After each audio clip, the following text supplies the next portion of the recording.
One of the most common misconceptions about tech sales is that you need a technical background to be successful. During my sales tenure across many different large and small tech companies, I can confidently say that most sales reps at tech companies do not actually have a technical background. That's not to say that sales reps are not technically savvy, but they learn those skills on the job, and a non-technical background did not hold them back.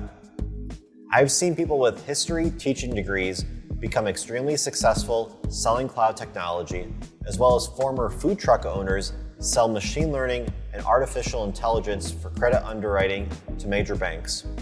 My own background is in biomedical engineering, but my entire plan was to go into medicine, not technology. Let's hear from Ross and Christine about their backgrounds and how they found themselves in tech sales. I don't think anybody grows up saying, I want to go into sales. Sales is a dirty word to a lot of people. And for me, the way I fell into sales was I got a business development role, and I didn't know what that meant. I got a role at Oracle, which, big Warriors fan, was like, oh, I get to work for Oracle. They're the ones who have Oracle Arena. I didn't really know what Oracle did or does. I think a lot of people still don't know what Oracle does. It's basically all the IT software and hardware piping that exists behind a lot of the major systems in the world. Top 10 banks, top 10 airlines, all government systems, all run on Oracle. Which, when you think about that, that's pretty cool. That's pretty powerful stuff. But walking into that role, I had no idea that as a business development rep, I would be cold calling most of the day, or cold emailing, or trying to set appointments, meetings, qualify opportunities for my account executive. That was day one. We were doing some role plays, and I was like, oh, I guess I'm in sales now. And obviously part of it was the salary. You can make six figures really early in your career, and that's a draw to a lot of people. And I also didn't have a ton of hard skills. I wasn't a coder, so the technical side was definitely not possible for me. But as a former athlete, it's about drawing from things you've done in the past. Maybe it's a little entrepreneurial endeavor you have. Maybe you used to burn CDs back in the day and sell those to folks at school. Maybe you ran a lemonade stand. Maybe you managed something in your frat or sorority. There's a lot of different things that are very transferable. Being in sales is you're basically managing a small business. You're managing your little book of business.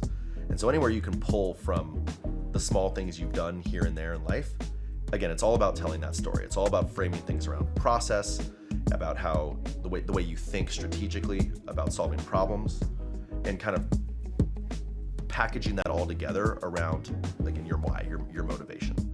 A ton of different types of people can be successful in sales. I think the common misconception is that every salesperson is an extrovert. Absolutely not true. In fact, most of the best salespeople are introverts. They're very empathetic. They are very self-aware. I think self-awareness is a really important piece, or having a high EQ. Recognizing what somebody else is feeling and putting yourself in their shoes and knowing how would you react, so that as someone who is on the other side, you can cater to those needs. I think that is honestly the most important attribute is empathy.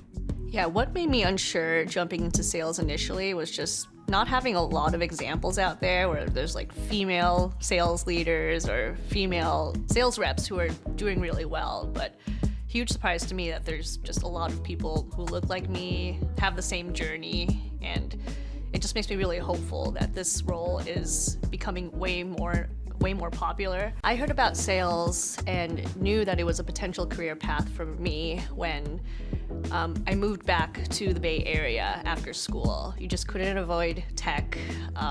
I was a starving intern at a theater, and I just saw all my friends. I actually started dating someone, and literally all his friends and his family were in sales. And I thought, software?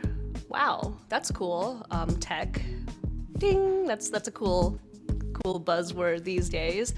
And it just fascinated me, thinking that you can get into tech and not have any technical skills. You could have people skills, more of those soft skills, and majoring in theater, I thought that makes a lot of sense. I'd love to get into this. What piqued my interest when people told me about sales is that you can make a lot of money if you do well, obviously. Learning software is not that difficult either.